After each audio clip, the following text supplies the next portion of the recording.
From this video, you're gonna be learning the following typical themes of the Caro Kann. How to attack on the queen side against the advanced variation, how to grab the initiative while playing the Tartakower variation, how to dominate typical endgames with the queenside majority, how to deal with the knight e2 sideline in the advanced variation once and for all, and at the end of the video, I'm gonna be showing you my secret weapon against the Panov attack. Okay, getting the black pieces. Let's go for the Caro Kann. Yep. We see the advance. I'm gonna get my bishop out to like f5. That is not something that I'm very familiar with. Just gonna be playing e6. We can trade and we can break with c5.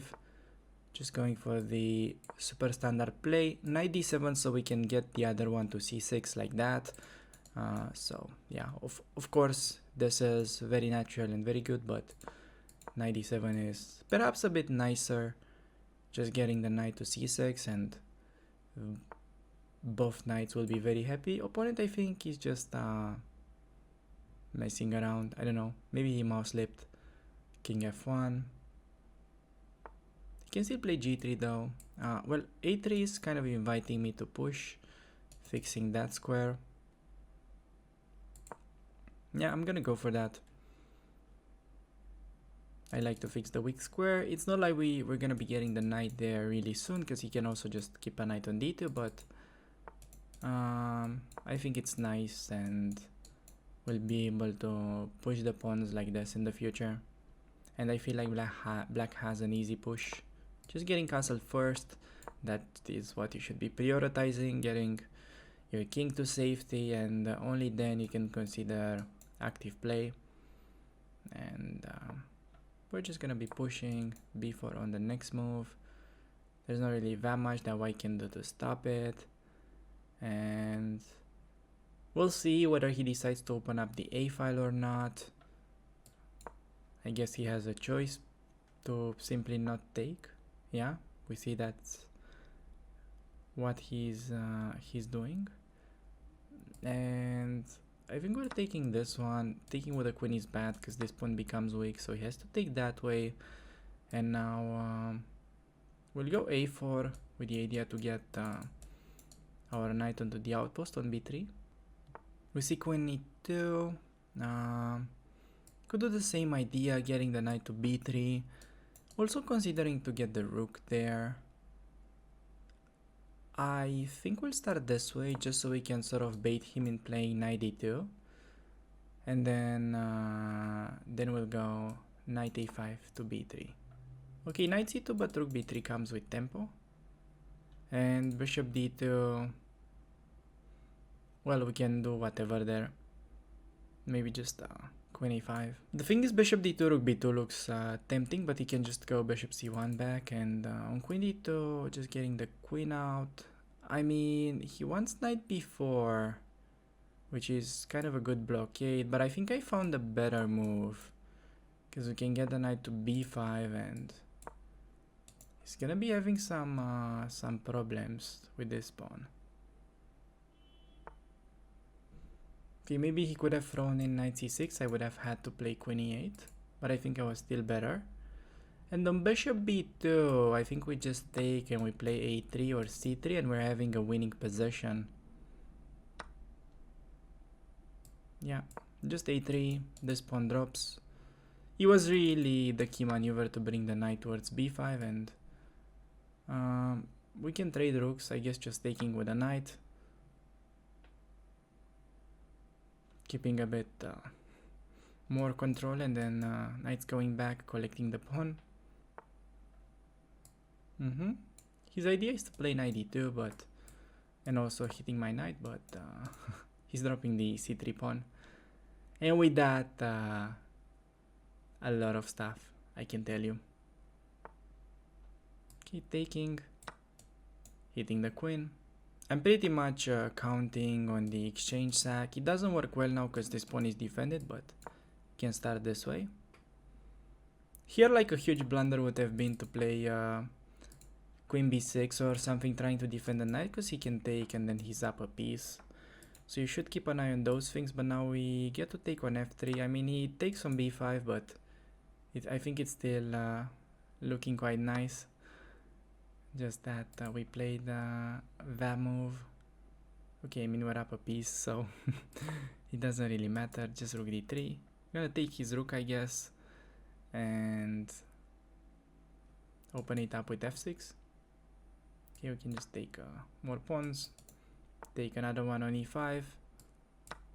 And we also get the resignation, which is pretty nice. So opponent opens up with e4. We're gonna be going for the Caro Kann. And let's see what he has in mind. Is it gonna be another advance? Okay, looks like we're gonna be going for the Tartakower variation against the classical setup. And taking with a e-pawn, this one is interesting but like a bit inferior. This is definitely the best one, and we're gonna be going bishop d6, castling short. And in these lines, it's really important to see where white is developing the light squared bishop. So where is this guy on e2? Bishop g4 is like no longer that effective. Let's say somehow you don't remember this opening once and you play bishop g4 anyways. Well, that is still not such a bad move, but it's just not that effective, and we prefer just activating the rook because it's the most flexible move in the position, putting the rook on the open file. And now a key maneuver that you want to keep in mind is that you can bring this knight over all the way to g6. That is something you can pretty much do anytime in this structure. And we're getting the knight to g6. Could have also stayed with it on f8, but we provoke g3. And now I think the bishop develops nicely to f5. I think queen c7 could be nice, or queen d7. I kind of like c7 more just because we can bring rook to d8 and it's gonna have a nice eye contact with the enemy queen. And then I think something like bishop e4 followed by pushing the f pawn could be the continuation of this plan. Okay, bishop e4 now, even better, pinning, and this is gonna be like really unpleasant for my opponent. He can try bishop d3, not sure that works. Probably f5 anyways. Okay, I mean, it's pretty strange that he's not trying to get rid of my bishop, because that is just a powerhouse on e4. Big threat now, and you see that the queen on c7 is actually quite useful because it's supporting the f4 push. And okay, taking will bring his king towards f3, but I don't think we can really take advantage of it, so maybe just playing f4. Although bishop e4, rook e4, bishop f4. Okay, we've got bishop f4 there, that's crashing. Yeah, going to play that. And could also take with a knight and then with a bishop. Is that like winning material?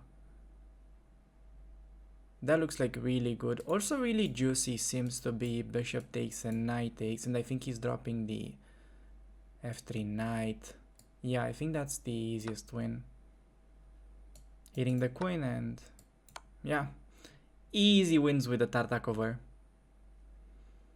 Just putting the pieces on their best squares. Okay, maybe we have something better, but I'll just take the bishop. So yeah, just put your pieces on the best squares and then the game pretty much wins itself. So I think that was pretty well explained, so we don't really need to go over the game. Opponent opens up with e4. Just gonna be playing the Caro Kann. Let's see, getting to the advance. Gonna get my bishop out to f5, and against the Tal Variation I'm a big fan of. Going h5 and then queen a5 check instead of e6, because e6 allows some lines with bishop g5, so I prefer throwing in this check. So we're kind of forcing knight d2, blocking his bishop, which is kind of unpleasant. On bishop d2, that is also a line. We play queen a6 and he can take and go e6. That is an interesting endgame. But yeah, I think we can definitely take on d3. Could also just play e6, but taking should easily equalize, and Just getting the knight to f5. Could have started with c5 as well. Just getting my knight on the ideal square. And I can break with c5. Can also wait with that a bit by playing knight d7. The thing is, c5, he's got knight b5, could be a little bit annoying. So just knight d7, maybe more solid, and okay, could maybe go a5. I could do bishop e7 and castle. Yeah, that looks like the most natural way of playing, allowing b4. I mean, I don't think he can ever get to push because we just have c5. I mean, could also play rook c8, and I'm gonna be having a 2 against 1 on the queen side after the pawn trade. Could also take and play a6. That is actually pretty tempting. Inviting him to play knight c7. Okay, go there. Maybe that's not such a bad move. I thought we trapped the knight, but forgot he has rook fc1. But I mean, at the very least, I can go knight c5 and we get to trade it. But okay, wait, against that we have bishop d8, don't we? And we're trapping it, so it was actually not a good move, so that was perfectly justified. And bringing this rook over, plays knight a4, but just b5. This square is controlled and has to go back. And after that, we have two tempting options. One of them is knight b6, or simply to double up. And the other idea that I'm having is to bring the bishop, but I think more natural just to double up. The bishop is already useful, keeping an eye on that pawn. So on knight e2, yeah, by the way, we can even trade both rooks, and we're gonna be having an advantage in this endgames because we're having 2 against 1, so we can just create a pass pawn. It's pretty much like we are up a pawn already, but I think it's best to start with knight b6, and the idea is to bring this guy over to a4. And yeah, I think that is a pretty nice improvement. Yeah, he goes rook c1, can just trade it, has to take with the bishop to defend his pawn. But now just like knight a4, stopping knight c3. And I have a pretty simple plan. If I could just do that, would be game. Probably it's not gonna be this simple though. So I could bring my king. I could also play f6. I think with f6 it allows knight f4. So I need to be a bit careful. If I go a5, let's try to do a little bit of calculation. Okay, I'll just do the moves because this is 5 plus 0. There's no increment, so I can't really fall asleep during the game. Let's just go b4 and... Okay, this was interesting, but maybe he has blockade with knight d2 to b3. And... yeah, I think this is better just to keep the outside passer, and if bishop d2, I think we trade and just move the knight. Oh, I've got a better one. Yeah, this is just crashing, and we get to take, and now we're actually up a pawn for real. He's not that because of the double pawns. Knight c6, forcing king d3, and then we play maybe f6. Take with a pawn, king f7. Not sure I had to play f6, but it felt like a useful move. Not really that we want to take, but controlling some squares like the g5 one. Knight there, I don't see the threat, just king f7. Okay, now we can simply take, and we've got ideas to play king e7, knight d6, for example, and then the knight could go to e4. Another idea would be to push e5 and just play for the center.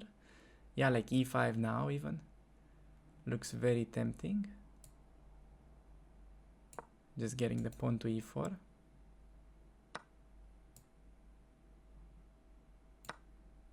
He wants like knight b3, but that's just defended. So we're pushing e4. Yeah, okay, so like a4 is not amazing because of knight c5, but maybe we can give this check first and see what he wants to do. Like if king e2, maybe a4 and then knight d4 is potentially working, and if king d2, maybe just king e6 and, or maybe just king f6. Still need to be a bit precise. So like king e6, knight c5, king e5, knight d7, that's like a bit annoying. Maybe king e7 simply. Yeah, king e7, maybe knight d6 if knight c5. And then the knight is going to c4. I mean, this should be technically winning, but you have to keep everything under control. Yeah, king give a check. And then king d6, king e5.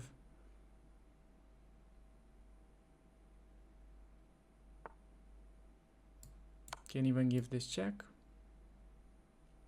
And then activate my king. King b7, just king e5. I mean knight b7, king e5. I forgot how to talk. Yes, knight f3 next. Push the d pawn. His king is very ugly. Wait, do I just go knight e6 or like knight f3, king d4? Okay, not sure what is king d4, but at least we're making one of his knights passive. Like he has to play knight a4.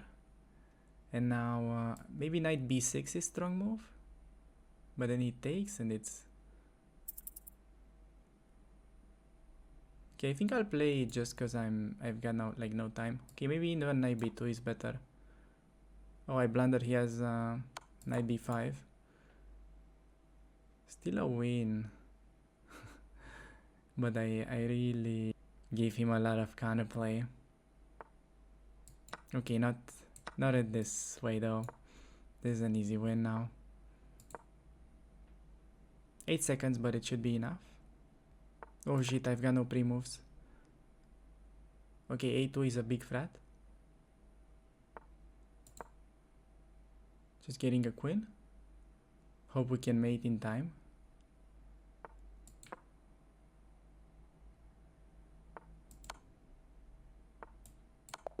And we do get a checkmate. Okay, that was like really close. I almost messed up that endgame. That would have been really bad. Getting the black pieces. Stealing 5+. Oh, gonna be going for a Caro Kann. It is another advance. Getting the bishop out to f5, and we see the tricky knight e2 move. But yeah, so what I know about these lines is that we have to gambit the h5 pawn. They usually do something like that, and we're just gonna be playing in the center. We're getting like enough counterplay, and what generally will happen is even when they take this pawn, they'll have to go back eventually, and that will allow us to take the pawn on h4. I think maybe just taking a queen b6 is how this would go.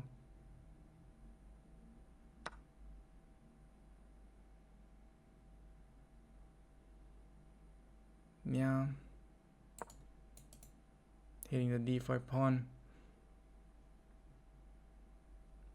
Thing is, bishop e3 would be the move, but that drops b2.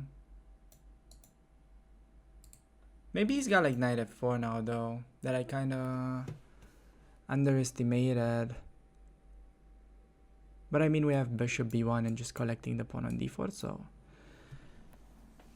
I think we should be all good in that regard. Yeah, this is what happens. Just gonna be sniping that knight, and I think taking on d4 with a queen, because we are Caro Kann players. We love to see the endgames.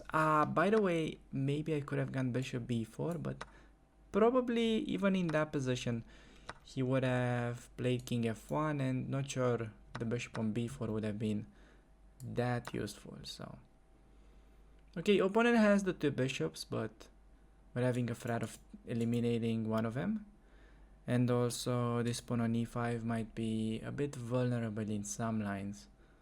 For example, now g5 could be an interesting move, with the idea that we might be winning the pawn on h4. Even though I'm not sure how good of a move it really is.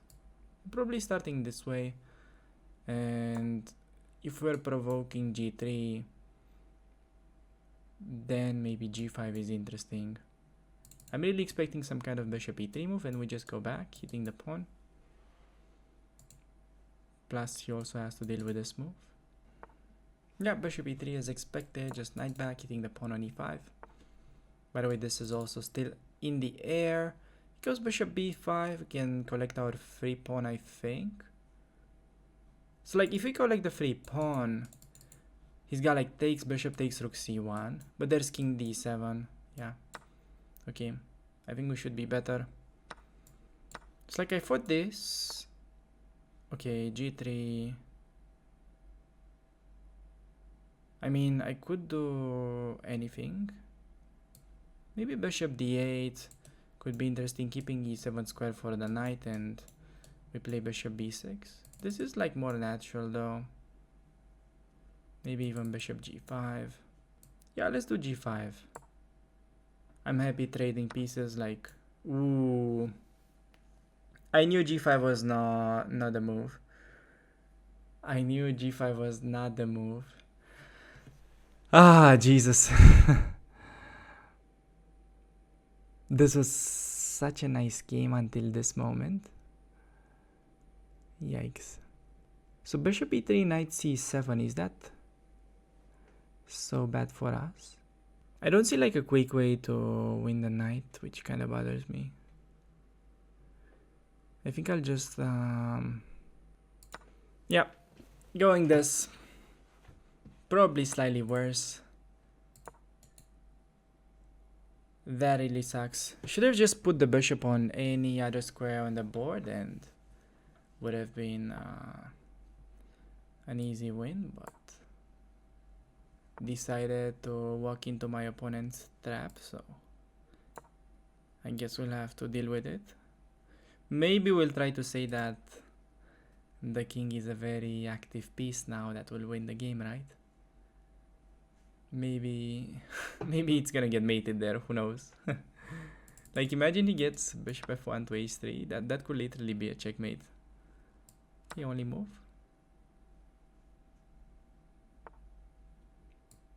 Could even go g5. Yeah, I think that's actually doable. He might have missed it. Yep, taking the e5 pawn, that was the point. We're seeking f2. Yeah, I mean, we're having a winning position, technically speaking. Just need to reroute the knight. I think knight g8 is a nice move. Even though it's backward, once we get there, it's gonna be like a pretty good knight.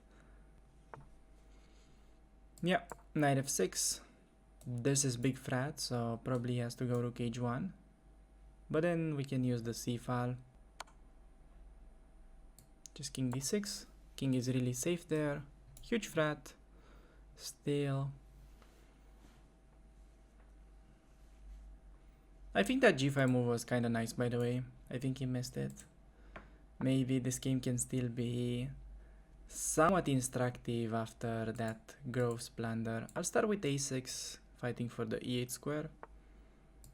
And now the plan is play d4 and rook e3. I missed again rook h6, like I keep blundering.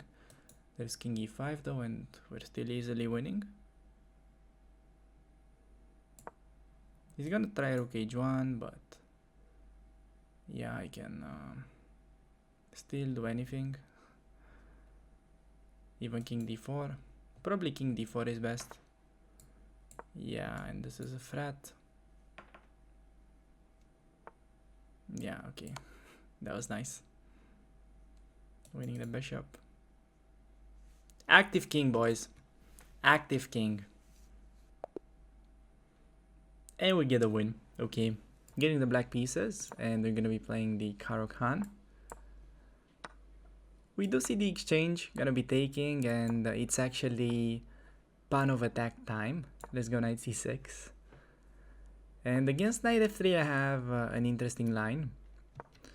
which I also prepared for perhaps one of the upcoming courses on Chessable. I have already made a course on the Blackbird Gambit with c6, and white can transpose into like the normal Caro Kann or the Panov with c4. So I did a lot of analysis for that, and on knight f3, a6 is perfectly playable. And on bishop g5, one of my old favorites is to play bishop e6, and that is an amazing line, but I'll try the trickier knight e4. This is only for the true Caro Kann players. This is a really tricky line for white. I don't know it. I don't know to play it incredibly well as black. But when I was playing the Panov attack myself, this just used to give me terrible nightmares. I simply didn't know how to react against it, and you're gonna understand why after knight takes on e4 and then d5, knight e5. So the thing is, in theory, white was supposed to be better after queen d4. Like, that was written in the old books. I used to, pretty much read all the old books when I was a kid. And that was known to give white a slight advantage. But apparently there's like a weird f6 move, and the line is very, very tricky. Okay, opponent just plays bishop e3, which is not standard at all. I'm not sure how to react. I guess we can just take on c3 and fianchetto. That would be the first instinct. Fianchetto seems fine, keeping the bishop active, and we're gonna be castling. Later on we'll get to play against the hanging pawns. I'll show you after the game that tricky line and how the old theory was going. What is the line that gave me nightmares as white? It's a pretty interesting one. Okay, I can go e5 immediately, but even better I think is bg4. And then e5. Yeah, we take, combine with e5.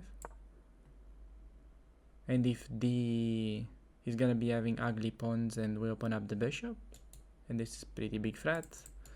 Also e8 is pretty annoying. So yeah, we just I think we're winning the exchange now after knight d4.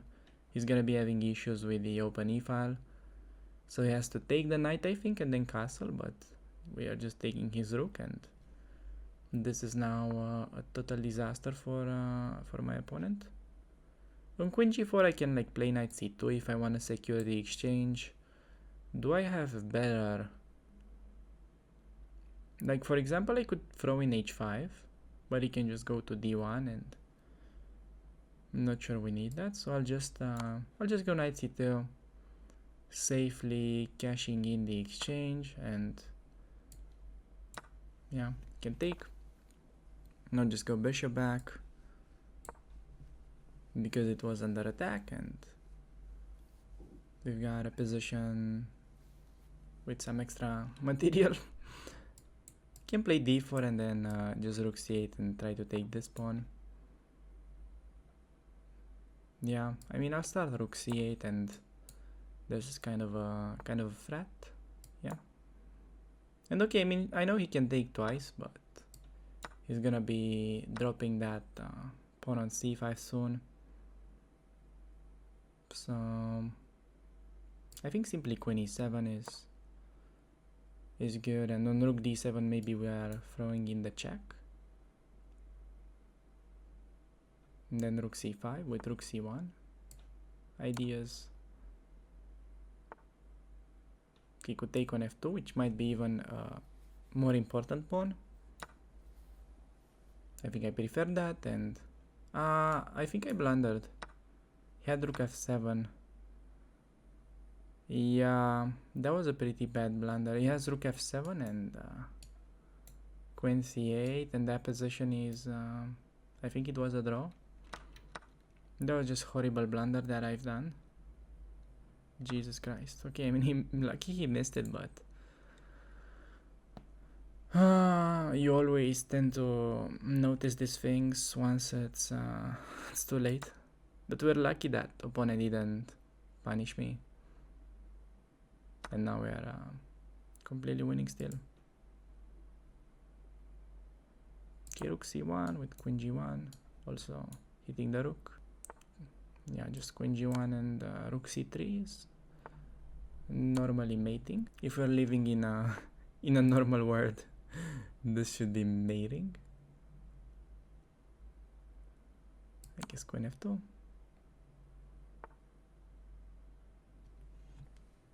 g3 and what now?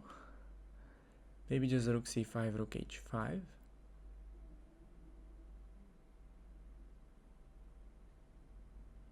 Ooh, there's a nice one. I think that's working. I feel so dirty for playing that move, but I think it's working. This is gonna be painful for my opponent. I know he'd like to take the pawn with check, but it's pinned and king g4 only move, but we have h5. And I think he's unable to save the queen. Yeah, simply h5.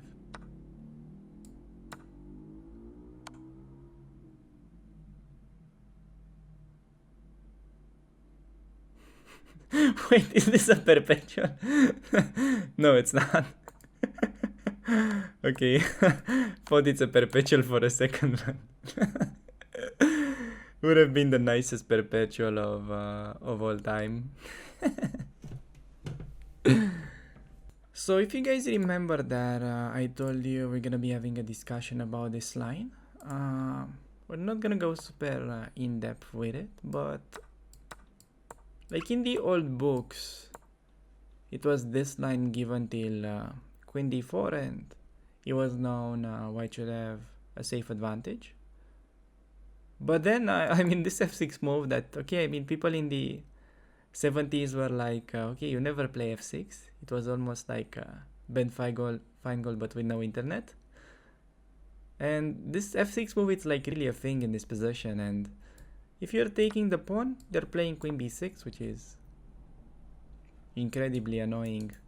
And what is even more stressful is that after long castle, we don't take that pawn on f2, which is maybe doable, but I think kind of suffering. But g6 is like an incredibly tricky move, and this is such a painful one to deal with. I've lost like so many games in this position. There was like a dude from my chess club that used to abuse this line against me. He had some kind of a DVD explaining it, and it was given as interesting. And yeah, I mean, I was like really struggling to deal with this line. And okay, I mean, just ignore the engine evaluation because the weaker engine simply can't deal with this super complex stuff. But like, let's just say if they play a normal move like knight f3, I mean, you're already in a resignable position with white after queen e2 and knight takes, yeah? You're just getting mated. Queen c4, rook c8, you lose the queen, congrats. So just keep in mind this little g6 move, and bishop f5 is, yeah, connected with rook c8 is generally very painful. Thanks a lot for making it this far into the video, and if you're looking for more content, make sure to check out some of the previous episodes from the same series.